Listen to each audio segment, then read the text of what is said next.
I don't know what you're talking about, Rod. You're going to have to be more clear. Hello, YouTube. This is Bub's Comics coming at you live. I don't have a name for my little workout room / comic room. It seems to be all the rage now. Everyone's naming their rooms. We got the Meta Cave of Gratitude, which was a hodgepodge of two lesser names combined to a greater name, right? Two lesser names. They were both great names. Well, they were both rejected on their own, so it's like if you show up to meet a girl and you say, "Hey, you seem okay, but do you have a twin sister?" That doesn't really bode well. Oh man. We got and DS. You don't have a name for your little I don't know, man space, do you? Yeah, I do. It's called The Room. The Room? That's it, The Room. Oh, man. So when you ever whisper to Mrs. DS, let's go to The Room, she doesn't get excited at all, does she? No, she feels very uncomfortable in here because there's a lot of delicate stuff, so she stays out. Ah. Oh, man. Well, for a while I considered calling, because it's not really a man cave. I mean, I don't know if you can call it a man cave with all this, childlike toys and stuff in here. But I was going to call mine the boy hole. But when you say it out loud or type it, it just doesn't look good. No, that's definitely no good. Yeah, definitely no bueno, as they say. No bueno. Yeah. So I don't know what I'm going to call it. Maybe I'll just leave it as the unknown room. The who knows it space. You can have a contest. No. Did you hear what happened to poor Lawrence? What's his called? Realm of Hidden Gems. That's terrible. I don't like that name at all. Wait, didn't you win that contest, Roger? The first part, Realm, yes. Oh, okay. That's the part I liked. Oh, thanks. Your $5 is in the mail. Man, that was a close one. Yikes. Oh, man. All right. The Tomb of the Unknown comic. Here, we're getting suggestions for you, Bub. I like that. I have to wear a bag over my head, right? There's probably not too many people even remember that. Well, you might get more subs that way. Oh, listen to Roger throwing shade. I tell you what, I just can't wait till you hit 1,000 subs and we get to see your push broom mustache on the big screen. It's gonna be awesome. Oh man. Well, sorry we're late, everybody. Roger was having some technical difficulties. I was here 15 minutes ago. Well, maybe that was the problem. We weren't open yet, Roger. I was waiting I was first in line at the door, and you guys snuck in through the back. I was here at like 6:45. So. Okay, so me and DS were can't blame us. That's right. We were here. So, but Bub, who knows? Probably busy at work. Okay, well, we'll forgive that. Well, in spite of Roger backpedaling out of it, we know what the real deal was. Well, first I want to say thank you to everyone in the. Let's shout out the chat real quick. Say thank you to everybody that was here waiting for Roger ahead of schedule. We have Unruly Simeon. We got Mr. Gretzky. We got DS Comics, assuring everyone that we will be on tonight. We got JPL Flash. Hey, good to have you, mate. Glad you could make it. Yeah. Hey, James. Gretzky wants to know, DS, are you going to Heroes Con this year? I am. I just started going to cons in the last couple of years, and I only go to 2, and it's Heroes Con in Baltimore. So yes, I will definitely be there. Okay, I'll be there as well. And this year I'm going to be there trying to be for all 3 days. We're making a big deal out of it this year, and we're going to stay basically on site. So we'll be just moments away from the venue. That way, if there's a little bit of after-hour shenanigans, and my wife has already said that I am free to participate in after-hour shenanigans. So I'm excited about that. All right, well, maybe you can get the hookup again. Maybe I can. For those of you who don't know or don't recall, DS and I had secured us some dealer passes from a friend that I made for the express purpose of getting dealer passes. And and once that was secured, he and I got into the show a little early and got to walk around and say hi to everybody and see books that we may want. And I don't think I made one purchase from the guy that I got the dealer passes from. I don't think you bought anything in the early show, did you? No, I sold a bunch of slabs to Dave and Adams before official opening time. So I had all my stuff sold and I had cash ready to go. And I don't think I bought anything until like early afternoon. I think I bought that like Charles Bureau, Daredevil 27. Yeah, nice. Yeah, and then I bought a few things on Saturday. And then Sunday, I think I bought maybe one thing on Sunday. But most of my buying, I think, was on late Friday or Saturday. You made some pretty good pickups there too. Yeah, we got we got King of Comicdom Lawrence in the house. Oops, sorry. Yeah, Roger said he apologizes for his half of your room name. We got Hialeah Comic Bro in the house. What's up, bro? We got Tom's Comic Books and Reviews. Now, a lot of people have pronouncing his name Thom. I don't know why. But just like a lot of people Thomas, were saying like Thyri Thomas. instead of Terry for that other Right, fella. I don't know if he's in the chat, but Terry? No, I haven't seen Terry. I would assume it's Terry, not Thyri. I think And I would assume it's Tom, not Thom. I think he's from. Isn't he from Haiti or from somewhere in the Caribbean? So it may be Thierry. Yeah. Yeah, he is. Yeah. Well, it may be, but I'm going to put my money on Terry. I don't know. Bub We plays by got his the own comic rules, collector, man. not to be confused with Tim, the Canadian comic collector, although he is also named Tim. Try and sort that out on your own time. We got I think it's Area Tim, 50 the Canadian comic hunter. That's what I said. Revisionist history here. We don't have time to rewind the chat. We're on live, man. Roger. What are you talking about? Oh man. Oh, we got Area 51, Mike. Hey, And Mike. he had a correction for me last week or maybe the week before that he is not from the great frozen Arctic area of them there Canada, but in fact, he is from the middle frozen Arctic of them there Canada. No, he's somewhere on the west coast, in the middle. So he's not in the frozen plains. He's not in the Arctic. But let me tell you something. There are times, which I don't know if it's happened to him yet this year, but if you ever see like 10 Lego builds in a row on Area 51's channel, it's because his front door is frozen shut and has been for about 2 weeks. So yeah, he has winter projects and they're like, longitudinal projects, you know what I mean? Yes, absolutely. He can't drive probably most anywhere, but he does say today it's 40, he says, there where he's at. So that's a heat wave, really I'm sure. Yeah. We have let's see, Metarog finally showed up. Hey, there you go. Let's see. Oh, who else we got? Harry's Zlatos. Nice. Hey, Bub's Harry. Boutique. I like that.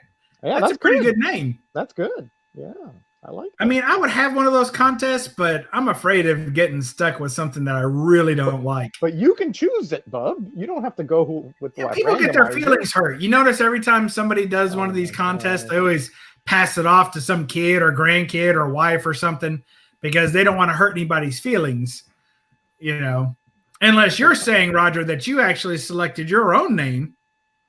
No, but again, since I'm out of the equation, I don't play favorites. That's my point. But you can choose it. I mean, that's your prerogative. We'll see. We got Ben Compton. We got Gretzky still here. Are we caught up? Who are we missing? JPL still here. Good to hear from you, buddy. Always glad you can make it. We got the GOAT 99, greatest of all time, 99. I love it. Good to have you. What a great supporter of the community. Watches a ton of videos, consumes much content, as we say. Just fantastic. Man Cave Comics in the house. So Man Cave, we were just, I'm sure you were already here, but we were just talking about, what to name the old boy hole over here. And you've got yours named Man Cave. But in fairness, I think that there has to be a balance between the extreme machismo that it takes to have like an 8-foot bar with mirrors and sinks, couch, and I think he's got a chandelier with like beer cans hanging from it. So his man cave really is a man cave with comics, right? So I don't know that mine would be that. I'd have to butch it up a little bit. Let's see what else we got. We got. Oh, Mike says it's 40. It's 40 below, not 40 degrees. Oh, I take it all back. Oh, Area 51 Mike from the frozen middle north. Oh man, 40 below. I can't even imagine that. I really can't. No way. And the comic collector says he's Tim, the St. Louis comic collector. So that's good to know. You'll be in around the area of Alex the Comic Hoarder. He frequents St. Louis for some of his hauls. Maybe you guys have bumped into each other and you felt a cold chill up your back, and then you noticed all your Fantastic Four were missing. It was him. Yeah, if Alex is in the area, it's like a black hole afterwards. There's nothing left. He just raises the area. Did you see his Fantastic Four haul the other day where he was pulling up triples and quadruples? Yep. Of the 1 through 101 run that he's working on? It was ridiculous. Yep. He was like, I like this one, but I like this one better. If you notice in the top right-hand corner, there's a slight greenish hue to the gray. So my copy's better, but I'll keep these other 4 just in case. I'm like, oh my gosh. Yeah. It must be nice to be in that position to have that many options. You know what I mean? tell you, I'm just waiting for him to drop a book, step on it, roll his chair over it, and then I'm going to make him an offer he can't refuse. Yeah. We got the Gray Man in the house. Thank you, Gray Man, another big supporter of our great community. We got Chris M saying, we'll take that. And we got Broke because of comics. Hey, glad to have you back, Broke. I'm hoping we missed you. I'm hoping that you'll jump on the bandwagon of everyone else who shut their channel down and nuked it, as Area 51 would say. And then, less than 3 weeks later, came right back and said, hey, I guess nobody died. It felt like Y2K. You guys remember Y2K? Oh, yeah, sure. And it was like, the world was going to go dark and everybody was going to, buy candles, get gas, put them in your shed. Yeah. I remember all that. Yeah. Sure. And then like a week after, everyone was like, so that wasn't so bad. What happened here? Nothing. Hopefully, because I miss Broke because of comics videos. And a little bit selfishly, not only did I enjoy watching his videos, but he would also say at the end that if you watched his video all the way to the end, then you got the joy of getting to hear him call you something. What was it? Comic book lover or something like that, or a broke lover, or I don't know. I've had some broke lovers before. They actually work pretty hard. But anyway, I want to thank him for being around, and I hope his channel comes back soon because I miss his comic book question of the week, because every now and then when I was out of ideas, as I was today, I'd go back and check some of his comic book questions of the week and see if we can use it for a show. So there you go. Get back to work. We miss you, buddy. There you go. Comic book lover. That's right. That's right. Comic book lover. I like it. Yeah. Yep. And let's see. We got, I think, John's Comics with Kids. Ooh. Holy cow. Wow. I'm shocked to have him. We don't know which one of the many personalities he has that's joined us today. We're hoping it's Lego John. I like Lego John. He's kind of fun. He's easier on the eyes than the regular John. So, and we got him, and just thank you everyone for joining us. We'll get around to the topic eventually. Oh wait, do we have a topic? I don't think we have one. DS, do we have a name for our chat? DS is supposed to come up with a topic, wasn't he? Yes, he said he would. But he didn't send me anything. I didn't come up with one, but BUB'S is good. It was questions from the chat, and then we can just randomly talk about other stuff that comes up. So, I don't know. Well, does anyone remember our name, the name of our team tonight? Common Comic Cures?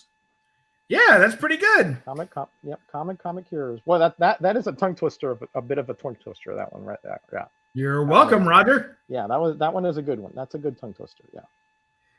All right. Well, let's see. We're gonna jump right in. Looks like John was the last one in. Then Broke because of comics. That's why some of these sound familiar. Yes, that's true. DS is ordering the skip ordering from Skip the Dishes. Yes, this is true.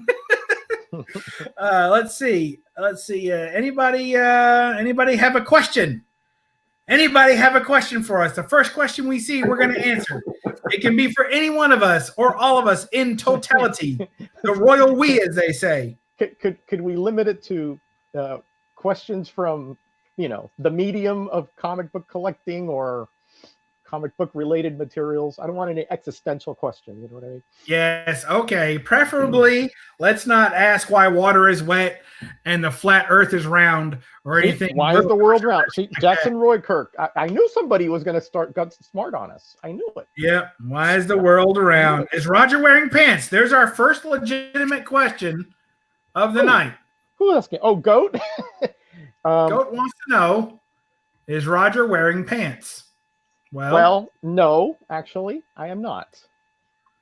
Okay, is this one of those trick questions where you're actually wearing like some form of gaucho, and you don't want to? I am wearing, but they are shorts. They are not pants. Yes. All right, he's wearing his short breeches. Thank you, Goat99, for our first good question. And Jackson Roy Kirk, we're not dissing on your question. We're just also not going to answer it. The Gray Man says, did you see the Morbius trailer? DS, have you seen the Morbius trailer? No, I don't watch trailers. I just wait until movies come out on demand on my TV, and then I rent or buy them. I don't watch trailers. I don't even know, I sort of have an idea just from YouTube what's the next MCU phase of movies coming out, but I can't rattle them off the top of my head. But I know there's a couple that I'm looking forward to, but I have no idea. I just wait until people on YouTube start talking about it. That means it's out, and then I just avoid it so I don't get spoilers. And then, a month and a half, 2 months later, whatever, I'll rent it and watch it at home. So I haven't seen the Morbius trailer, but I've just seen pictures around of that sort of sideways glance that the Morbius actor is giving some, sort of. So I just know there's a Morbius movie or something, but I don't know anything about it. No. Okay. Well, on behalf of the entire panel and chat, I'd like to thank DS for the longest no we've had so far tonight. Thanks again, DS. Roger, have you seen the Morbius trailer? I have not. But I will see it. But I have not had the opportunity today to see it. All right, fair enough. I saw the Morbius trailer. It was okay. Ultimately, I think it will fall much into the vein of the Venom movie, where it will be a decent movie of its own, but probably not going to satisfy comic book fans very much. But I'm okay with that, and I think it's going to be a decent movie. I will not be spending any money to see it, but I think it'll be a decent movie. And of course, as soon as it happened today, actually it started yesterday. What is it, ASM 101, DS? Yes, sir. Mm-hmm. Yeah, ASM 101 took a spike yesterday and today. Continued to rise as the trailer was released. Yeah, and so it's always a good time to sell those books when the trailer drops. Get them out while they're hot. Buy it now prices. Don't set them for a week because people will lose interest and they'll already bought one if they're that hyped up about it. So, well, here's my thoughts on the price spike. I'm getting sort of I don't know, exhausted with movie spec generally. And my question to everyone, whether you spec or not or whatever, is why is ASM 101 or any of these other books, but we're talking about Morbius, why is ASM 101 more valuable today because there's a movie coming out? It's unless that movie is somehow going to make the book a more popular book going forward, there's no reason it should be jumping in value just because there's a movie coming out. It's already a known key. It's a villain. It's not some super awesome key. It's a key. It's first Morbius. It's decent. And so they're doing a movie. So everybody's just like, oh, run out and get it. And the price goes up. But why is my question. I mean, why is the price going up? Do you know what I mean? Yeah. I mean, I can give you an answer, but you're not going to like it. Like an FF movie comes out, FF books will go up because there's a movie, but why? What about the book? It's the what happens when they're the favorite character. To me, all the real speculation is wrapped around what happens if this is the character that someday other people are nostalgic for. So people get excited by movie trailers. They get excited to see the movie, and maybe they want to buy the comic right now. So those people are doing that. And then they're also buying now because they're afraid that in the future, if this character becomes the most beloved character of all time, that they won't be able to afford a copy later. So they better go ahead and pay a high price now than an unreachable price later. So I think those are the two main people that are speculating, if you will. People who are worried that the price will continue to go up, so they better get it now while they can. And people who, because it already is a key, and people who feel like someday some little Johnny is going to be out there and he's going to be like, oh, I want to be Morbius forever, and I love Morbius, and people are going to be getting tattoos of Morbius and, all kinds of stuff like that. And those people who believe that, who I think are in error in general, are the ones that think that this is the book to buy and to hold. Anytime you're buying and holding a book, chances are you already paid too much for the book if you bought it during the hype.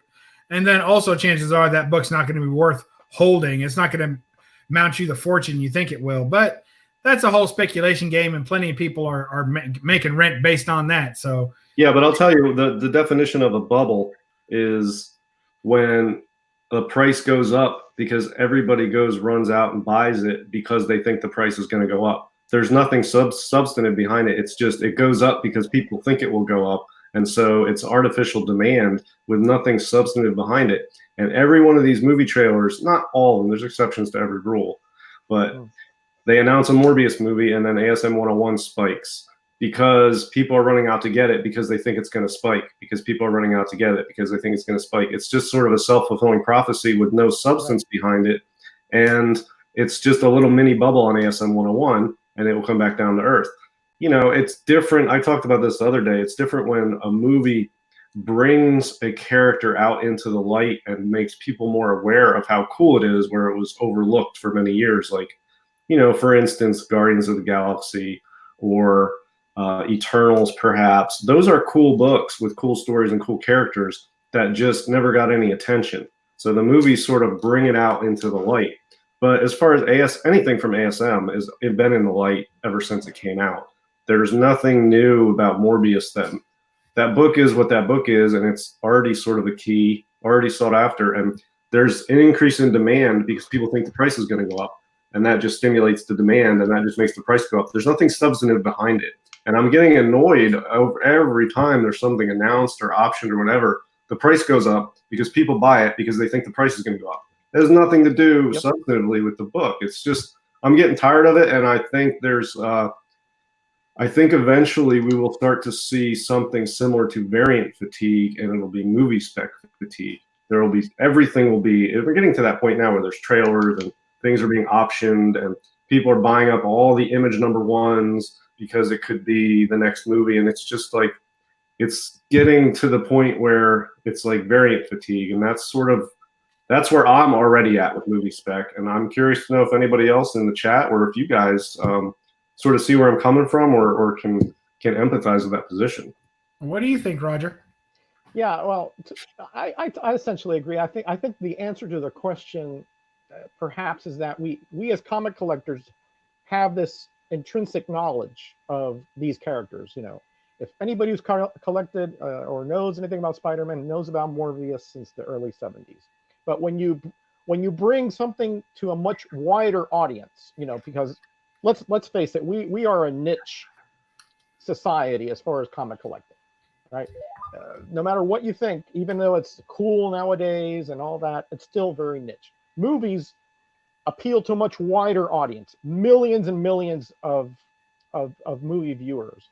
And so to us, it's common knowledge that Morbius first appeared in 101, Origin in 102, then he had his own series in Adventure into Fear and Vampire Tales, et cetera, et cetera. But to the wider audience, this is something which is, new. It's news to them, you see, because they didn't have that foreknowledge. So when you grow the knowledge to that to that exponential audience, that, in other words, at that rate, it's going to, some people in there, as DS was saying, they're going to say, oh, well, I'm going to get on the ground floor. I want to get his first appearance before, the movie hits. And they think that that's something that is novel, and that's something that is, on the inside. And we know that that's, us, people have been trying to get ASM 101 for about a year and a half now, so because everybody knew that this movie was in progress at some point. So I just think it's because it expands it to such a higher, uber level of awareness out in what we call normal society, not comic collector society.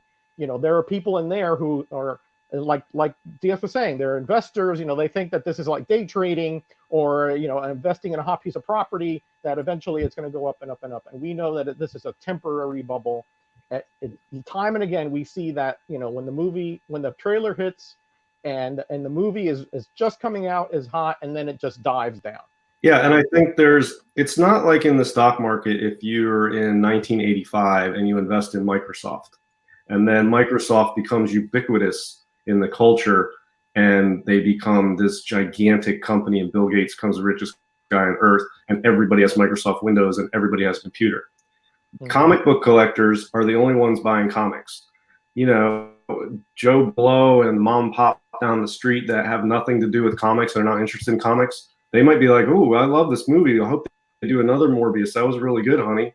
And they're not going to go run out and start being comic collectors. So I feel like the comic collector group is essentially the same size. There's people coming and going all the time, but it's a sort of set small segment overall in the society. And these movies are not generating vast increases of people who are running out to buy Silver Age keys and Bronze Age keys. I don't see that happening. I just feel like it's just one bubble after another. And with the occasional book being brought out into the light where comic people in the hobby say, oh yeah, that is cool. I haven't paid attention to Guardians of the Galaxy. It is actually a cool story, or Eternals, or any other things. But I don't think it's like, computers in the early 80s and now they're everywhere. It's not like Morbius. Now everybody's going to want an ASM 101. The only people who want ASM 101 is people who are already into comics. And, those people already want ASM 101. But it seems like more people now want it and are willing to pay more just because the price is going to go up, just because of the movie. But there's nothing real behind it. There's no real demand. It's just the same people that already want it scrambling to get it quicker, and the price goes up. But it's the same group of people that want it anyway. Do you know what I mean? It's not like there's a whole another 10 million in the world that are all of a sudden going to go out and want to buy ASM 101 as their first comic book. That's maybe I'm wrong, but that's sort of what I think. No, I agree. I agree with that. I agree with that. Yeah. And I agree with you as well, Roger. Let's see if we can get to a question that won't kick over DS's Grumpy Stone. Well, I got to have one rant per week, right?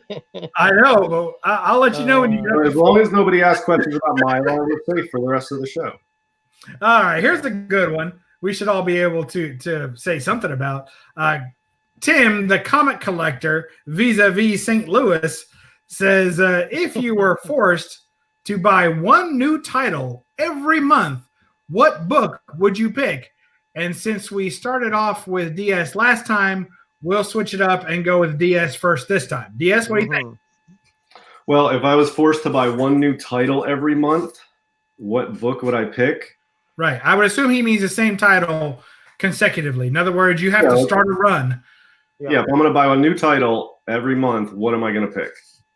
Yep. I mean, of stuff coming out now, nothing. No, you're forced. You missed that part. You're forced. You're forced. You have to. It's life or death. Forced. I don't know if there's a couple things that have slightly piqued my interest, and Justice League Dark was one of them, and I never bought or read any of those. But for a split second there, I was like, oh, this might be cool. Maybe I'll look into it, and then I never did.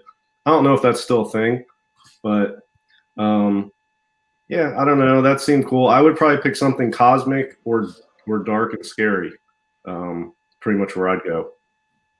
That's cool. I do buy new comics. So right now, I worked myself off a pull list, and I've gone to pre-orders back and forth. So right now my LCS closed, and it wasn't because I sold them a bunch of books that I bought from them the week before either. This is a different LCS closed for their own inept business practices. Although I did sell them some comics early on that they overpaid for. But regardless of that, I would probably pick up kind of a comedy book, because the art doesn't have to be necessarily good on a comedy book, and the cover doesn't necessarily have to be very good for it to still be a good book. The writing doesn't always have to be very good. So to play it safe, I'd probably continue to pick up Elvira, Mistress of the Dark. That would be my number one pick for right now for a modern book, that if I had to buy it every month, every time another issue came out, it'd be Elvira, because it's funny, it's cheeky, it's cute, it can be a little racy, and it's got everything a growing boy needs. What about you, Roger? Seems like we lost Roger. Hello? Hey, What about you? What did you pick up? Sorry, the dog wanted to come out here in the room. Sorry about that. It's storming out. She gets afraid and she wants to like cuddle up and all this. Yeah, she's a sweetheart. Well, yeah, I'm kind of like DS. I mean, I don't like listen, it's not the stories or the art per se. I don't like the formats that are out there. I don't like the slick paper. It's really not a comic to me anymore. But if you tied me down and you were gonna drill through my cerebellum, and I had to get one, there's a new Legion of Superheroes series that's come out, and I'm a huge fan of those characters, and so I guess it wouldn't be the worst thing in the world if I would latch onto that series. That's fair. Yeah, there's a couple others mentioned in here. Deceased was another one I forgot to mention when you asked me, but I've heard good things about that, and it's definitely dark, and that one sort of piques my interest a little bit.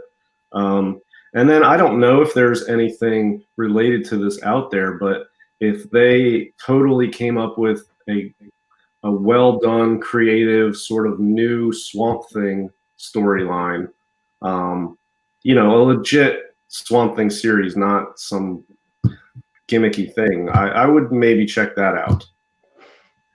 Not some gimmicky thing? Yeah, I mean, I don't want like something with crossovers and variant covers, like just a solid Swamp Thing story that's not like a rehash of the old, like a new, a more modernized sort of new dark Swamp Thing storyline. I don't know, maybe there's something out there, I don't know, but I mean, I think Swamp Thing's a cool character. I would like to see more, more of that. And I think the Swamp Thing series on the, whatever it was, the streaming service, it got good reviews, I think. And if they did, like, I don't know, maybe there's something out there, but like a Swamp Thing, basically. That's cool. I can appreciate that. All right. Well, you've got our answers, people. I hope you appreciate it, Tim of St. Louis. Let's see. What else we got here?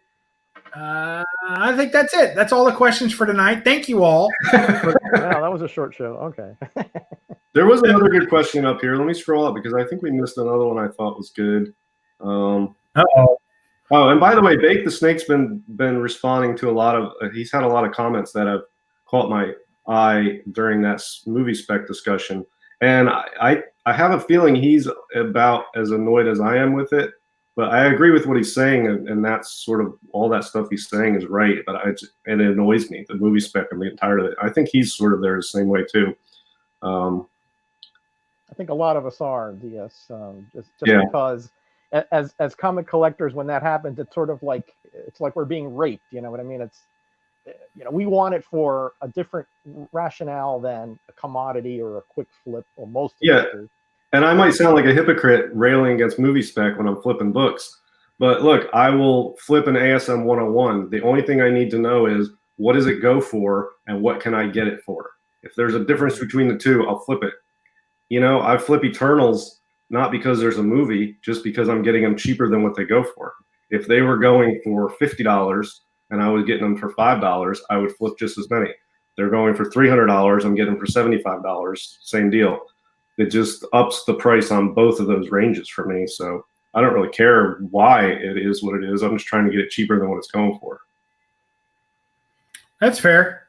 And I agree with that, but somebody was like, well, not agreeing with the speculation market or not agreeing with how or why prices are moving doesn't mean you can't participate in it. I mean, it's a little bit, I don't know. I guess there's some people out there who are that way, who are like, no, if I'm against it and I don't stand for it and I won't support it, but to me, if there's money to be made and you're in the business of making money on it, then you're kind of foolish to at least ignore it. But you can tell it's becoming a bubble and becoming an issue that if you're investing or flipping or whatever, spending your money even, you may want to step back. It becomes to that point when every single discussion on comic book investing is not about comic books or investing, it's about movies. When you get to the point where there's more talk in the comic book investing discussions about movies than there is about anything else, that's not a good sign that you should be collecting in the stuff tied to that. That's my feeling on it. So I don't invest in them, I flip them. But Pope Cerebus had a question. He said, do you have a comic collecting exit strategy? And that was yeah, I saw that one. Where was that? We've kind of talked about that a couple of times. Yep, we have. Yeah. In other videos. But yeah. We do. Yeah, my strategy is to die. That's probably going to be my exit strategy. And I got a pretty good chance that that'll happen.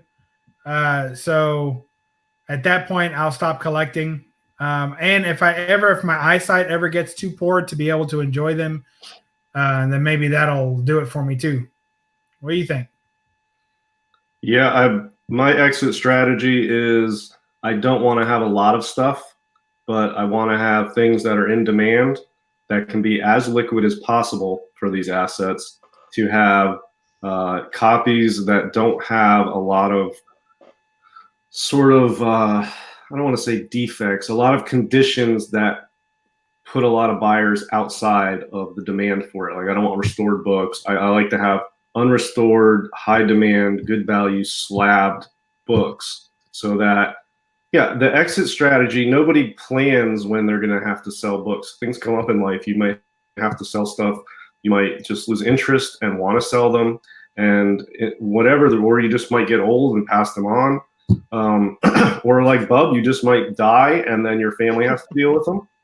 Right. And whatever the case may be, I like to have stuff in a condition that makes it as easy to sell as possible for me or whoever else. And that means basically unrestored, slabbed copies, presentable of books that are in demand. And that's why I don't.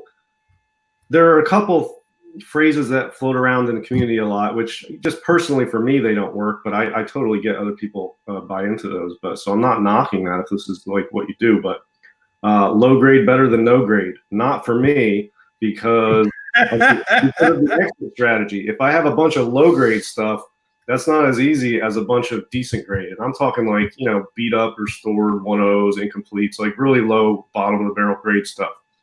Low grade is not better than no grade for an exit strategy.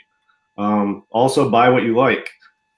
That's good to get stuff that you like, but that's not good as an exit strategy to clear out your collection and turn it into cash, because some stuff you like is not worth anything and some stuff is. So I try to buy stuff that I like that is also going to be sellable and have some value if and when I decide to try to move it. So yeah, exit strategy is always on my mind. I just don't know when or how it will come about, but I'm very keen on having a collection that's going to be for value and as liquid as possible. And that's also why I don't have a lot of them. If I have to move books, I don't have 10,000 books. I have a very small amount. I could move them quicker. So, well, part of the problem with the exit strategy is knowing which books you'll need when the exit occurs. It's not always the same thing. You can't just look at it and say, well, these books will be hot forever. Well, then they probably cost a lot and you're probably not that liquid. It's tough. Well, comic books are not liquid. Some comics are more liquid than other comics, but comics are not liquid like, other stuff like, stocks or cash is super liquid. But if you need cash and you have to sell books, you can't get it the same day. It takes time. It's like real estate, also not liquid. There's certain things that are not liquid. Now, among comic books, you can find ones that are more liquid than others. Mid-grade, Silver Age, big keys are very liquid. Super high grade, non-key bronze, not as liquid. So it just depends what you have. I try to keep stuff that's as liquid as possible and not have a lot of it, and keep it in slabs. It's easy to move. For that exit strategy, which I don't know when it's going to come. Could come tomorrow if I, have some huge expenses I need to cover, or it could come down the road when I just move on from comics and retire into my old age. Who knows? Yeah, we all see that early retirement in DS's future, I think. Mm-hmm. Well, Roger, what do you think? Yeah, I do. I mean, being the elder statesman here, I guess I'm closer to the end than the beginning at this point in my life. Let's not get morbid. No, it's just, I think that's reality. I mean, I don't think I'm going to be 110. I hope I'm not going to be 110. Let's put it that way. But so yeah, I as I stated when this came up in the previous chat, there will become a point in my life, probably in about 10 years or so, where I will start to, to divest myself of some of my comics. However, I'm going to, as I stated before, I am going to always be a comic collector to the grave, right? And the rest I will leave to my daughter or whoever else I think would benefit most from it. But of course, my variant sets are never going to be leaving me. Those are, especially my 30 set variant set, those are my babies, and those would never be leaving me. I've meticulously curated that set for almost 20 years now, and it's very special to me. And I have a lot of characters that I feel very close to, or that that helped me in my formative years, and those would stay. So I'll keep it down to like 3 or 4 long boxes. I figure when I go on to glory. But at some point, 3 or 4 long boxes. Mm-hmm. Yeah, I wow, figure that'll be that's a huge downsize. That is a huge downsize. Yeah, that'll be because one long box will be just 30 cent variants, because that's 186 right there, and plus a few other variant sets. And then we got some characters sets that I have also included in there. So yeah, I'm going down from essentially 10,000 to 1,000, maybe 1,500, somewhere like that. Yeah. Wow. Yeah, and it doesn't matter when you decide to start downsizing, but Bub, you need to come up with some sort of strategy, because what happens down the road a lot of times, and this is great for dealers because they pick up lots, is that a family member dies and their family is left with their estate, which contains, umpteen thousands of comics, and they don't know anything about it. They're grieving. They don't want to deal with selling them. They just want to move them, and they go for very little value off to dealers. So I think it's a good idea down the road, and obviously, Bub, you have tons of time, but yeah, like what Roger's saying, at some point to start downsizing that when you can, with the knowledge and abilities you have, to get what you can out of most of them and not leave them to somebody else. Yeah, it's something to think about. Well, the way I look at it is I kind of leave it to my wife or my son, and whatever they want to keep that reminds them of me, that's fine. And, I do look at things a little differently, I know, than you, DS, on some of these things. I don't know how Roger looks at it. Honestly, I don't think I've ever asked him, and I may not tonight. But I think, but what one of the ways that I know that we differ just a little, at least, is that when I look at a book, I always say, the most important collection that any book I've ever had has been in is my own. And when I say that, I'm not just kind of being cheeky about it, but I'm also saying that they're for me to enjoy however I choose. If one day I want to, fill them with paste and put them all over the wall and make wallpaper out of them, that's up to me. If I want to use, all my treasuries as cereal mats in the morning, that's up to me. And I'm getting the most use out of that book as is necessary. I don't think that there's no value for me in placing any book on some sort of pedestal that's greater than it being in my collection.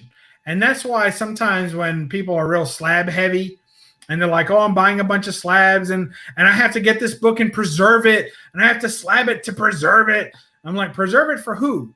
In 100 years, maybe somebody cares about that book. Maybe they don't. But do you care about that book in 100 years? I want to read the cover off it. I'd rather read the cover off it and have it be mine and know that I got every ounce of enjoyment out of that book, especially the ones I spend the most for. And in some cases, it's to view them in a slab because I like the presentation of them. But as far as the preservation goes, where people are like, I have to preserve this, for who? For someone, so long from now that they don't know you, they don't know that you preserved it. And maybe that sounds a little self-centered, but I'm the one that bought these. They used to be owned by someone else, and now they're mine. So I can kind of do what I want. And so that's kind of where I come from on it. Yeah, it's not self-centered at all. It's just the different ways that we enjoy the hobby, and there's so many different ways people enjoy the hobby. I don't enjoy reading them till the covers fall off. I enjoy slabbing them and, like you said, preserving them, preserving the value, and making it a concrete sort of value on the market. And yeah, I enjoy knowing whatever value is there, I'm sort of trying to maximize. That's part of the enjoyment for me, as opposed to just getting something that I personally like that has no value, that's not slab, that I read the cover off of. I don't get the enjoyment out of the hobby that way. So I think perhaps mine is far more self-centered than yours, Bub, because you are doing it for the pure joy of the art, and I have a money element, a value element to mine. But ultimately, I'm in the hobby for my passion for the art, but I approach it in a more sort of money-oriented, value-oriented way. So I don't know. It's not right or wrong, but it's just interesting. There's so many different views on that. That's true. And it does surprise me as well when people have such, they say everyone collect how you want to collect and let everyone else do what they want to do, right? Mm-hmm. And I think that sometimes people really do take offense to how other people collect, because if you have a preservationist, for instance, if you bought like a 1953 what's that? 53 Corvette, right? The first Corvette, right? Let's say you buy a 53 Corvette. That is not the car that most people are going to agree you should drive it until the wheels fall off. People are like, I'm going to drive that car till the wheels fall off. Well, that might be what you do with like your Chevy, whatever. But if you're gonna buy a Corvette is a Chevy. I know, but not a Chevy, whatever. So if you're gonna buy a Chevy, a 53 Corvette, first off the line, don't drive it till the wheels fall off, is what most people would say. That's all I'm saying, is that it gets kind of tricky. People get testy about it. Certainly. Yeah, and I probably get too wrapped up in the money aspect of it sometimes, because too wrapped up, other people will say I'm too wrapped up in the money aspect of it sometimes, because I will have two books I'm looking at that I like equally, and the deciding factor is investment value. And I know that's a lot of people sort of think that that's a dirtier way to collect or be in the hobby sometimes. It doesn't bother me, that's fine. But it's not as pure, sort of. A lot of people feel like it's not as pure when you have that much of a money element involved in your way you approach collecting. And I certainly do. I have no qualms about it. The money and value element of my collecting style is ever present. So, that's how I approach it. And, the way I do it is certainly not as a purist, because I collect mainly slabs and I'm not a comic book reader. And yeah, so I'm definitely not a purist. Well, I happen to agree with you. I mean, I think that when it comes down to it, you have to decide where the value is for you, and everyone makes a decision on what they buy and when they buy it and how they buy it and in what condition they want it. And I think whatever you use to determine that is your business. Like, it doesn't matter to me that one person is like, oh, well, he only chose it because of the money. So he had to choose it for something. Who cares what the reason was? That's the way I look at it. But yeah, certainly, we had this discussion before. There's no wrong way to collect. I mean, if DS, regardless of what he says, his knowledge base is off the chart. So he's read comics. He's not currently reading comics. He is not in the business of right now of enjoying comics and the way that he did when he was younger. But that love that he had when he was younger has carried over and has now made his hobby and has morphed it into, at least he's helping other people get comics that they want through his pressing and his being able to make them and present them in a way that higher grade collectors want them. That's true. To me, I do read comics. Like, I get these, and I won't read every single comic passed through my hands, but I will sit here in the evening sometimes, and I'll pick one of the books that I've yet to clean and press that I bought simply to flip, like these examples, and I will sit there and I will read through it. I don't read comic books every day. I don't read anything. I mean, the only stuff I read anymore is like silver and bronze, to be honest. Right. Well, me too. Yeah, like certain books, like, I read this one the other night. I'd never read this before. Yeah, really cool book. And first Gwen Stacy, that's cool. And I'm going to clean it up and slab it and sell it. And somebody's going to get a deal because it's a faded copy. And I'll sell it for cheap for what it is. And I read ASM 31. Yep. Just random, and that's my point, right? That just because you have a certain way of appreciating comics that is different than how I do it and how Bub does, probably everybody has a slightly different angle to it, right? Yeah, I would agree. It doesn't mean that you're in any way or any shape or form less of a purist. It's just you're a purist in that realm, okay? And that's what I was getting at. Like, to me, slabbing to me doesn't make a lot of sense because I don't look at it from a financial point of view. I don't look at it like I'm getting this one because in the future I expect it to go up, or I expect it to have more value for my whoever inherits my stuff. I don't look at it from that point of view. I look at it. I get stuff that I enjoy. That when I have it here in the Metacave, I'm going to read it. I'm going to have it. I'm going to possess it. I'm going to treasure it. And that is how I look at it. Yeah, and I think you definitely have like more patience, and I'm much more shallow than you, Roger, because I like to look at the pictures. I can only read one book like every 5 or 6 days, and it's too much reading. I just like to look at the pictures, honestly. And half the time when I read these books, I'll read some of it, and then I can see the upcoming panels on the next page are a bunch of story arc nonsense. I'll just sort of breeze over it and get to the action and look at the panel art, and then of course the cover art. But the interior art I love as much as the cover art. But I just look at the pictures. I can't read and read and read. I'm just too shallow for that. I just like to look at the pictures mainly. It doesn't mean it doesn't mean you're shallow. No, where it starts to get like heavy story arc writing, I can read through that, man. I skip over it to get to the action. I can't do it.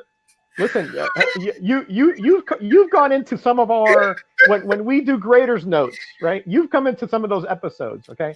We have we did a comic last it was 2 weeks from Thursday, Captain America 350. That thing is freaking War and Peace for a comic book, okay? It was long, it was involved, it was deep, it had twists and turns, it had nonsensical parts. So I understand what you're saying. Sometimes it is a bit of a chore to get through it. Yeah, but perfect example for me is X-Men 101. Great cover, historic issue, wheelhouse for art and writing for that title. And then it's just a lame story, honestly. It's just like them hanging around her hospital bed for the whole time. And it's like nothing happens except in the very first panel, like the first page, and then the last page is like a teaser for an upcoming story. And the whole bulk of that story, it just puts me to sleep. It's well written, but it's not my cup of tea because I cannot even read through that book. It's interesting because it's historical, but as a storyline, it's not for me. Yeah, I know what you're talking about. When she comes out of the water, and then and then they take her back. Yeah, I understand what. Listen. Yeah, and they look at different avenues of how to cure her, who can they cure. Yeah, one X-Men wants to get somebody to help that the other X-Men don't want anywhere near her, and it's drama and soap opera-y, and it's well written, obviously, and the art is good. But there's not much action in it at all, and that's the kind of book that when I read it, I just sort of breeze through the middle. And that book had really no action in it other than like the first page where they crash into the water. Yeah, well, Claremont is kind of an acquired taste. He can be very verbose and very deep, and subplots can run for long periods of time. So it's not everybody's cup of tea. Even to me, it's a love-hate relationship with him because some of the stuff he does is just so well crafted, and other times it's like you said, it's like a soap opera which moves 1 inch in a month. And at some point you just get frustrated with it, you know. Yeah, but he's a true writing genius though, because his stories don't wrap up for like 15-20 issues, some of these storylines. So he's got a really broad view, and he takes his time and develops it, and it really does a great service to the characters because they become actual characters with a lot of facets to the personality. And you know, he's creating people and personalities and characters. You can't do that in just a very short time. He really spends a lot of time developing them. But for a shallow guy like me, I can't Here we go again. Every other page. I read Mr. Miracle #1. Awesome. Action. Yep. Every other panel is just full out action. I read that a couple weeks ago. Loved it. Kirby, story and art, just nonstop action. Roger's just not going to let you get away with calling yourself shallow. Yeah, he doesn't want shallow friends.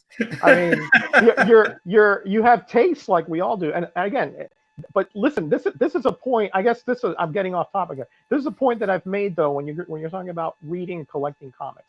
You can't read them in a vacuum. You read 101, right, and you're like, I'm not going to pick up this title anymore. You know, it's boring, but it's just one cog in a much greater machine, right? So if you're patient and you wait and you see how, you know, a few years down the road you get, you know, the death of Dark Phoenix, you know, and that was a massive, cosmic, involved, and action-packed story, you know. But he's setting the groundwork, you know. He's setting the foundation. The foundation is not a sexy part of a house, but without it, everything crumbles, right? So you need it, and that's what I'm saying. When you're talking about comic books, that's why I have problems with just people who pick up keys and keys and keys and keys, and they're not really they don't see what the whole story, the synergistic effect of a writer and an artist and how they craft a storyline or a series. To me, that is the greatest part of comic collecting, is to see the way that a story evolves and the way that it impacts you once you take all those facets and you look at them as one coherent storyline. And that's right there is a very good depiction of why I am such a proponent of that, and not just pick up a random issue because it's a hotkey issue. Yeah, and I think that's part of the reason why when I was younger in the 80s and even into the 90s and even now, I like reading stuff by artists like, I don't know, I really like Frank Miller because it's nonstop action, and the art it's got a certain style which at first blush might seem undeveloped and simple and lazy, but it's not that. It's just his style. You know, I think Barry Windsor Smith his art is real good, and the stories that he's involved in usually, I think he influences those stories to make them more action-packed, sort of. I don't know. There's certain artists and certain writers that have a certain way about the total product that draws me in, and it's usually not the Claremont stuff for the most part. But It's not everybody's Yeah, cup but of I'm tea. talking I about the understand that. artist, as you can see. But Frank Miller wrote that Ronin title, and that was pretty good stuff. That Ronin series that he did was pretty good. Yep. No, I mean, I again, it's half, it's 6 of one, half a dozen of another, whatever. But yeah, you're right. They're like I gravitate more toward the writers that like they have an agenda to begin with, and then that agenda is drawn out through the characters and the storyline and the circumstances in the story, and yet at the end of that story, when you look at what they crafted, they had a coherent vision of what they wanted. You know, that's why a lot of titles that have constant turnover in writers and plotters, sometimes it turns me off because it has such ups and downs, and what previous writers implant, they sort of ignore. And the same thing happened, like for an example, in the Star Wars movies, which seem kind of disjointed to me. This last trilogy, it just seemed disjointed to me. But maybe I'm wrong. I'm not a big Star Wars guy. But that is the one thing that with Claremont, once he starts something, you have to like you have to remember 3 years back something he planted in there. But but he had a vision, and that I applaud. Yeah, I agree with that. I like it. It's hard though these days with books that you kind of already know about, right? So how many new stories are you reading about now? It can get difficult because when I think of like, am I really going to let's say I go back to read, the death of Phoenix, right? Mm-hmm. Well, I already know what's going to happen, like, am I going to be that affected rereading that as I was the first time? Like, I don't know. Like, how long can you sustain that excitement for a storyline that you already kind of know what's going to happen? It's cool.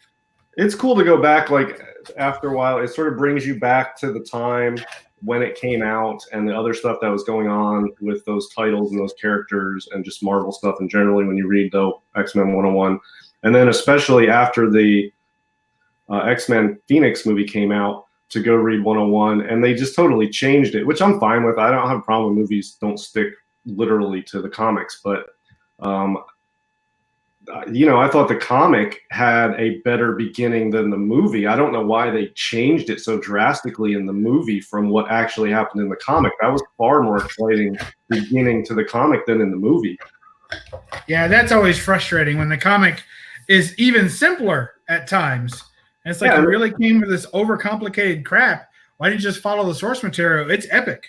Yeah, and they would have crashed into the ocean, and she would have burst out of the ocean.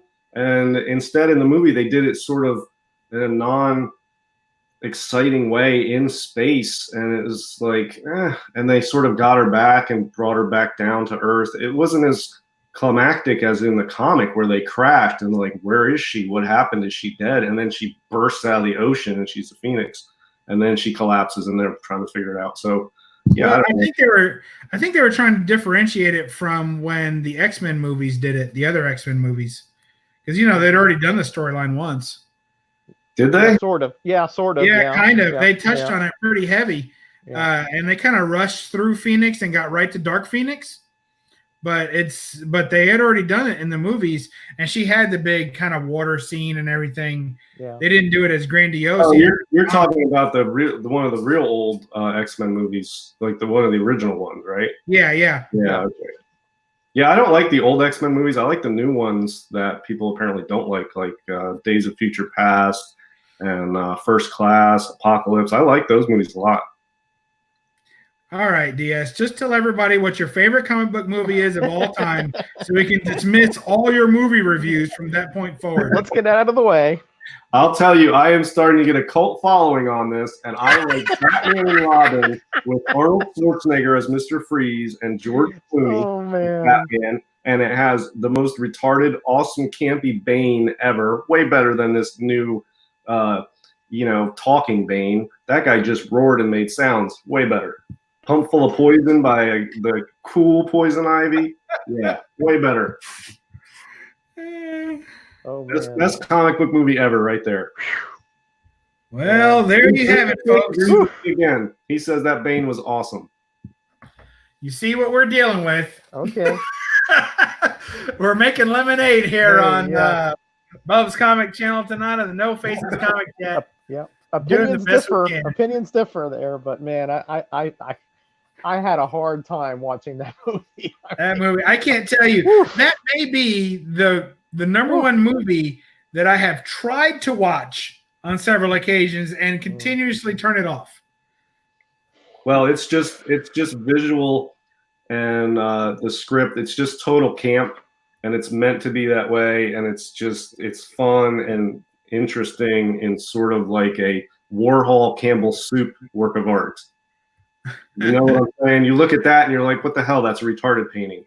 Well, it sort of is and it sort of isn't. It's a brilliant work of camp. And that's sort of like Batman and Robin for me. I love it. I've probably watched that movie 12, 15 times. Wow. Today? No, in the last couple of years, though. Oh, okay. Probably last year, I probably watched it 4 times. Wow. I love it. Well, I tell you, I like Batman Returns. No. Batman Forever. I like Batman Forever, the Val Kilmer one. And that's about as campy as I need it. And it had all the cartoony colors and stuff like that. Cheesy villains and bad one-liners and all that kind of stuff. But it's just for whatever reason, it's just not as bad as Batman and Robin. There you go. That's not high praise, but right. But I'm just saying I can enjoy the camp of it. I see where he's coming from on the camp. Yeah, I well, do like that. I like the bright, colorful comic type colors. Robin. He's mentioning Flash Gordon from the early '80s with the Queen soundtrack. Yeah, another one super campy and awesome. Oh, for sure. Yeah, that I enjoyed though. I enjoyed that movie. I saw because it's a good movie. I mean, it sort of encapsulated the spirit, I think, of Flash Gordon from the old days. I mean, it was new. I mean, in many respects, he was a football player and all this, but I think it was so campy. Like you said, the spaceships were, homages to those ships that were on those wires. You had the really, incredible looking yet sinister love interest or, whatever, siren. And you had the scientists, you had the Ming. I mean, it was so cool. I mean, yeah, that was a very cool Ming, though. I really liked Ming in that movie. Yeah, Ming was great. Yeah. Yeah. Boy, what a letdown that Mandarin was. I hate that from Iron Man, whatever it was, terrible. Iron Man, terrible. Yeah, but that wasn't really the Mandarin. Or something. Yeah, everybody thinks that was the Mandarin. It's not. It wasn't really the Mandarin. I know, but they still wasted it because they got me excited that it was going to be the Mandarin, and he wasn't that bad when he was playing it straight as the Mandarin. I got over it, the fact that he wasn't, I guess correctly cast, if you will, because his acting was good enough. But then, I think they should have just went with the Mandarin legit being the villain. I agree. Yeah, I know. I agree with you too. I think most people do, and that's why that was kind of dumb. It was a huge curveball there that they threw.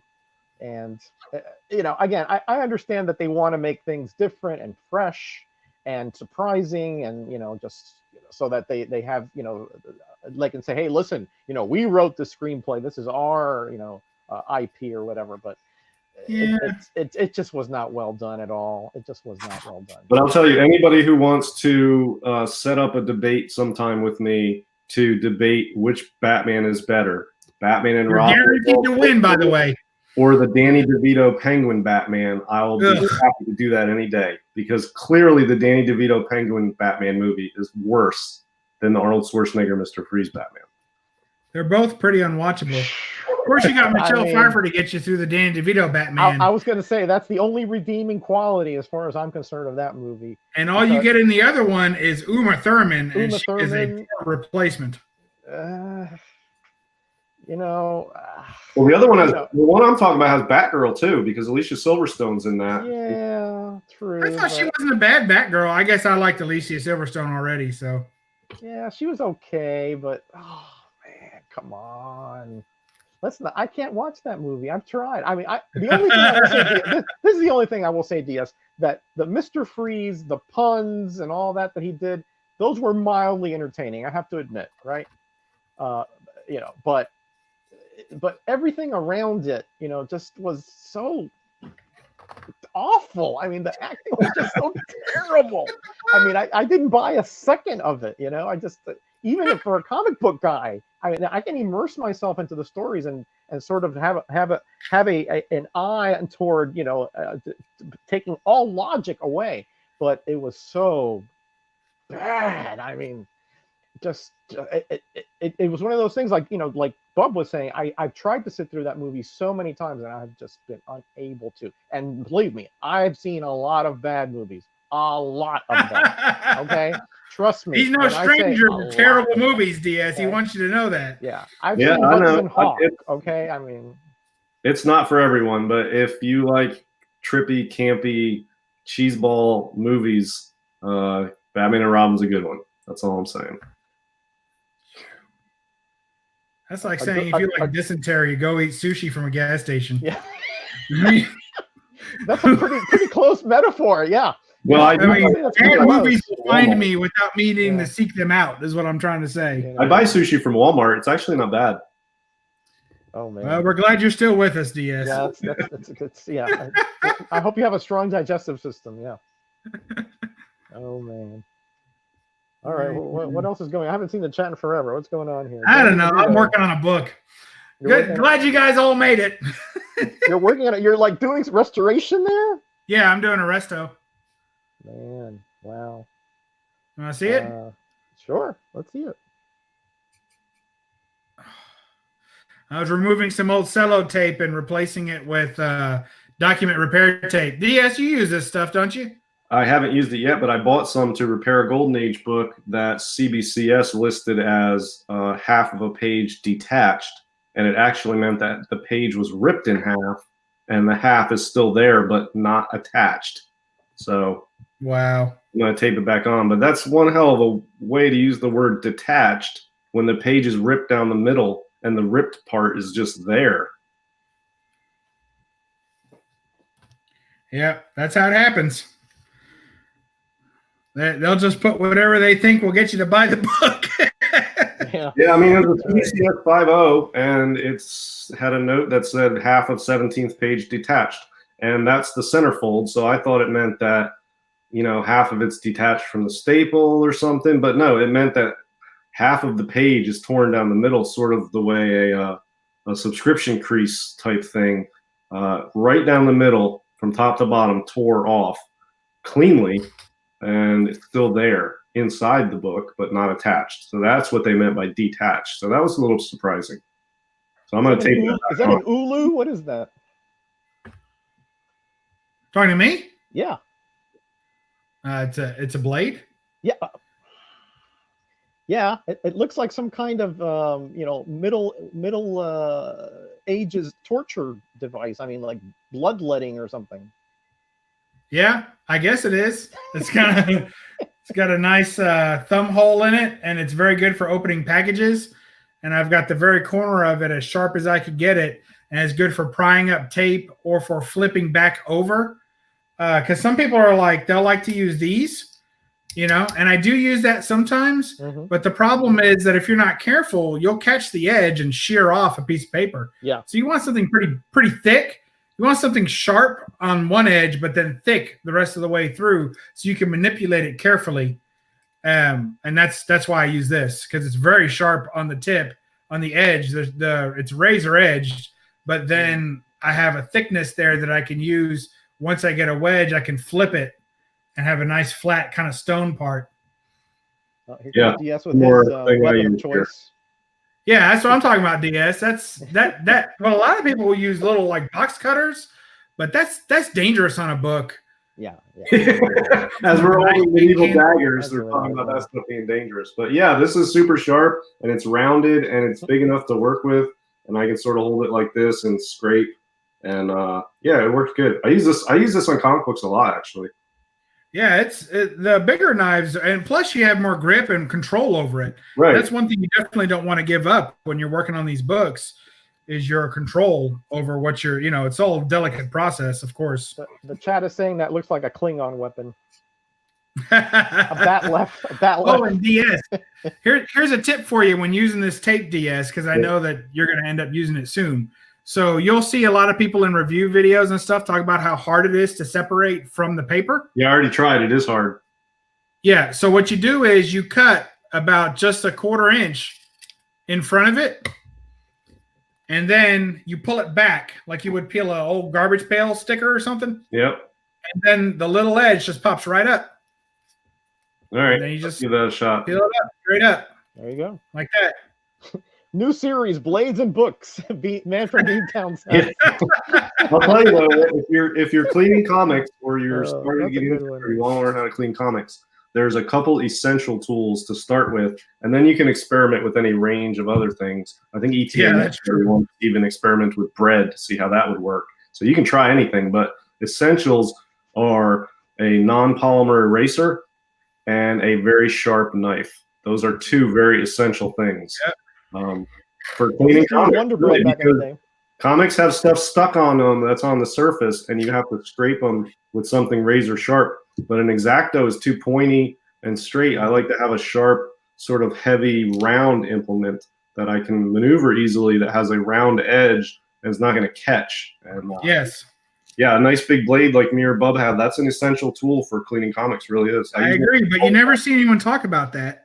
Yeah. Well, that's why Man from Beantown says you got to start a new video series called Blades and Books. You know, Yeah, those I haven't Babes I haven't and used it Blades? myself, but Babes and Blades? Blades. You're gonna have to hire Blades somebody. and Books. No, Babes and Blades. That's like a bad, one of those bad '80s movies. Like what was the one with Anderson? What's her name? Pamela Anderson? Pamela Sue Anderson. Yeah, whatever her name is. Yeah. There's nothing bad about that. You bite your tongue. Oh, well, whatever. She's a horrible actress. Horrible actress. What? Yeah, he is terrible. Is she really? Oh, You ever watch Baywatch? you ever saw Baywatch? I mean, I've seen it, but I've never listened to it. all she does is pose. Oh, you never listened to it. Okay, I forgot who we're talking about here. I told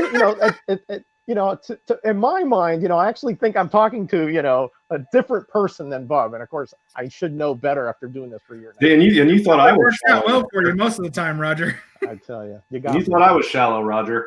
No. Hey, listen. No, he's I- saying you're not shallow, and I'm I saying am. you're not. I'm defending you, DS. Now, Yeah, Bub, he's I'm throwing me not under the saying. bus. He's Bub defending is you. not- Don't worry, Diaz. Yeah, Bub is not shallow at all. That's not the right word. Okay, there's another one that comes to mind, which I'm not going to say right now. But Oh, that's a whole different word that I would say about Bub, right? But And a brush. I love Bub, but none of us are perfect, of course. Yeah, I don't use those brushes when I clean. Do you have one of those long brushes too? It's not that long, but it gets the job done.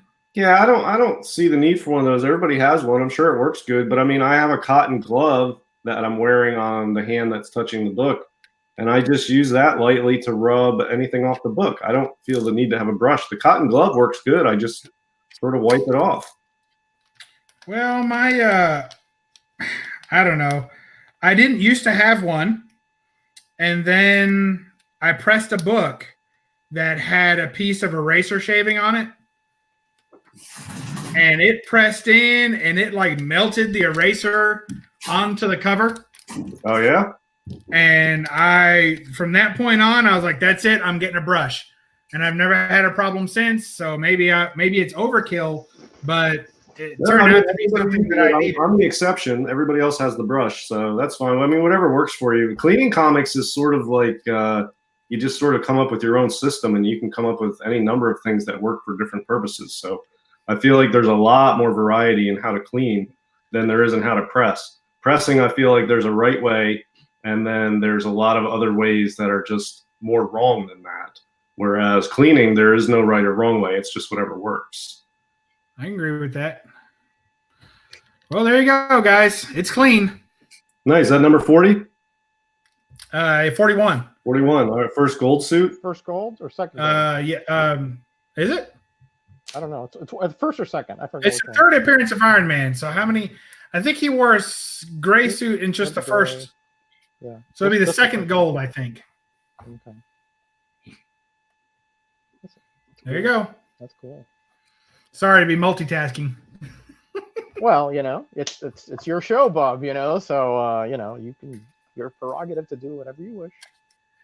I just got that in the mail today. I had old cello tape on it, DS. You know how hard that is. Oh, Yep. yeah, I know it. That's terrible.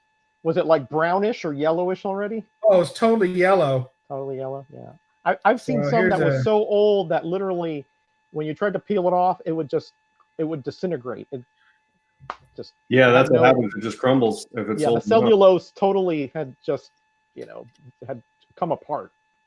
Yeah, there's some of it right there. Oh yeah, that's not too bad. I've seen No, that's actually not in bad shape for that's sellotape not too there. bad. Yeah.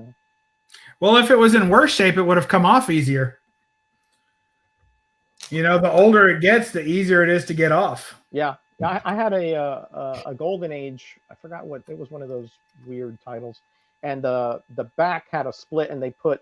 I mean, even for the 50s, it was old sellotape, and when I bought it, I didn't see the back. I just had it. I was in college, so when I took it the back, and it was brown, like wood brown. Literally, I just flipped up a corner, and the whole thing just it was almost like a what do you call it when something's rolling down a mountain? It just broke. Oh my gosh! The whole sellotape broke like an earthquake had it. And when I tried to, you couldn't even if you just touched it like with your thumbnail, it would break into a million little pieces. So you can imagine that must have been a book from the 50s, and that probably was 20 years old. So we're talking 70-year-old tape. Yeah, no good. No bueno. No bueno. and it left a residue, of course, a brown residue back there, which I could never get off. Yeah. Check this out. I don't know that it's been expressly, but since you're such a fan, Roger, go ahead and show that. Oh, yeah. Yeah, Gray Man told me it was barbed wire. There you go. I'm not saying she's not good looking. That's not my point, but she can't act her way out of a paper bag. I mean, come on. Well, she looks totally different than she did when she initially hit the scene. I think she was in Playboy when she started her career. That sort of, and she's unrecognizable from the girl who was in Playboy.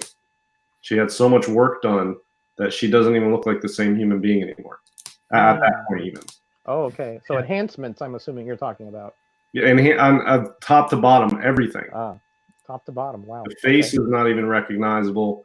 Nothing about her is recognizable. But she was a good-looking woman. She was younger, but she was a good-looking girl when she was in Playboy, and then she became a completely different-looking Barbie doll very quickly after that because she became famous. And it's kind of tragic to me because I didn't see like there's nothing wrong with her to start with, so I don't think there was anything to fix, and I don't think it improved it. But that's just my opinion. But you like things unrestored. Yes, I like everything in my life unrestored. So that makes sense. You're consistent.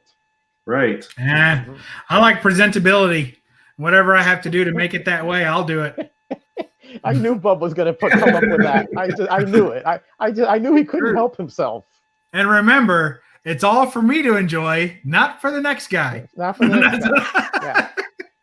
Yeah. Just like the books. Look at those guns. I'm the most important owner. Look at those guns. Yes, that's what I usually say in my videos. Roger, you've seen my videos. Look at the detail on that bracelet. On that, See the detail on that bracelet? Isn't it amazing? In another life, Bub was one of those magicians, that sleight of hand guys, because they can make you look here, and he's wanting you to look there. I had a pretty good one on my video this morning. I put up, and it was an Adam Hughes Ghost cover, and she's holding two guns, and I'm like, look at those double barrels. Look at those. What great detail. You couldn't have been a little more subtle with that one, Bub. I tell you, sometimes you got to hit people over the head with it, or they won't get it. I tell you, man. I don't. Even microcephalic beings will get that one. Well, I guess we'll give everybody the rest of the night to look up microcephalic. Cephalic. Oh my goodness! I hate that for you, Roger. Remember, it's Oh my it's. gosh. I don't know how big it is, DS, but it gets the job done. Right. That's what I need. All right, guys. Oh What do my. you say we call it a night? Let everybody have the rest of their night think about the decisions they've made today. Yeah, I think they're gonna regret spending the last hour and a half with us. I think somehow. I've made choices. That's about right. Oh man. Oh boy. All right, guys. Well, I thank you all for being here. Thanks for hanging out with us. Less of a focused chat tonight, but I think we all had fun. I know I did. And, that's what matters most. So thank you all. Oh no. Bub's in rare form tonight. Rare form. Yeah, I tell you, those topics are sometimes for my benefit as well. Yeah. Keep me grounded. Thanks. Oh, I know we've ignored the chat. Man from Totally. Beantown, Goat's still here. Unruly, crazy guy. I saw Biggie in here earlier. Joey Bag of Sevens, Bake the Snake. The Gray Man's still here. Everybody, just thank you all for being here. Bad Avengers showed up. Oh wow. Yeah. Really blessed to have some. Bigglesworth was here. Aggressively Relaxing was here. Comic Otaku, thanks, man. Javi Conquistadors was here. Boy, just some great people in chat. Heroes to Icons, and the list goes on and on. Poor Mike was here.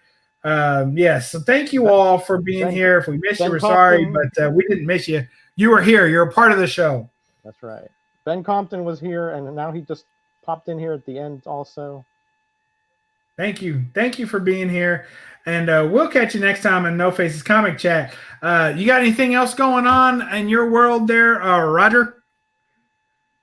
I guess not too much. I'm premiering a video tomorrow, a special, doing a special history of Spider-Woman, all her appearances in the Bronze Age. I'm starting part 1 tomorrow. And then, of course, we got the roundup on Thursday and la-di-da-di-da. Okay, must be Tuesday then. Must be Tuesday. Must be Tuesday. Must be Tuesday. I'm excited to see that all appearances of the Spider-Woman because there might be some I'm missing. I think I've got a healthy chunk of them, but there probably are a few crossovers I'm missing. So I've got a couple of. I think she was in the Avengers for a little while at that time. I've got a few of those. Yep. Of course, her own title. Marvel 2-in-1. She had a big crossover, and that's the one. Yep.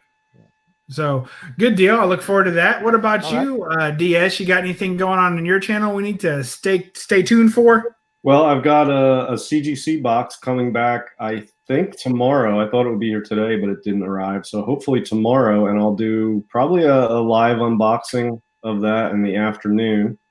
And then shortly after that, maybe like within the next week, I'll probably do part 2 of my $100 Grail, and we'll sit down and look at some books that qualify for the $100 or under entry into that, and we'll pick some, and I'll get started on the path to see if I can flip those up to a Grail. So part 2 of that's coming in about in the next week, and then a CGC unboxing hopefully tomorrow, and then I think I might do an auction next Wednesday night also. Awesome. Stay tuned for that. You got an MC? I think I do, because I think it's going to be me and Kavi, and maybe Knights of Old is going to join us. So I think there'll be 3 of us. Oh wow! Yeah, so cool. So you're doing a group thing, a group. Yeah, hold on. Might do a group thing this time. Is Mike selling stuff? Well, he said he has stuff to sell, so I think he has some. He's been trying to downsize some stuff, and he's got a lot of old books. So yeah, I think he has some stuff to sell, and then I have just pretty much slabbed keys, silver and bronze, pretty much. And then I don't know what Kavi has, but he always has good stuff too. So I think 3 of us next Wednesday are probably going to do it. Probably on my channel next Wednesday night. Wow. That sounds good. I don't really have anything to sell, but if you want me to get on there and throw some, dollar books at people, I know that's what you're really looking for out of these auctions. Let's see. Oh, here comes Mike with, here's a Fantastic Four 5. And here comes Bub with, Cave Woman 1/2. No, not even. Barbed Wire magazine featuring Pamela Anderson with centerfold missing. Forget it. Nobody's buying it Centerfold then. detached, centerfold No. out. CFO. That's what we're gonna have. Nobody's getting CFO. That. Oh boy. Centerfold out. Well, anyway. All right, that sounds good. We're looking forward to that. And I'll just have the usual going on. I've got haul. I won't have anything. I try and avoid Tuesdays. That way people have more time to watch Roger's video, which tend to go long on Tuesdays. So there you go. You're welcome, Roger. Yeah, and then and to give people a chance to rewatch this. And then on Wednesday, I'll have a usual haul video. And then on Thursday, I've been dropping these new comic book day, the sexy covers of new comic book day. So that's probably going to be a weekly thing. It got pretty good response last time. People liked it. So I'll do my favorite sexy covers from this new comic book day Wednesday, and I'll drop that on Thursday. And then Friday will be another haul. And then I take the weekends to do, projects. So we'll see what happens. Need to do a couple of entries. I'm working on an entry for Biggie Shack for his 600 subscriber contest because I think he's going to hit it really soon, and I don't want to miss out. He's like at 570 or something. Yeah. If anyone wants to get in on that, they better hurry up because my guess is it's going to happen soon. So you don't want to be on the wrong end of that. Probably before the end of the month, I'm thinking. Yeah, I would agree. Yeah. So, all right, guys. Well, thank you all for joining us on the No Faces Comic Chat. We will catch you next week. Same bat time, same bat channel. And everybody say your goodbyes. DS, go. All right, everybody do your homework. We'll catch you again next week. Thank you. Roger. Everybody be blessed. Be back. Thank you. And read a comic and don't apologize for the glare. Woohoo!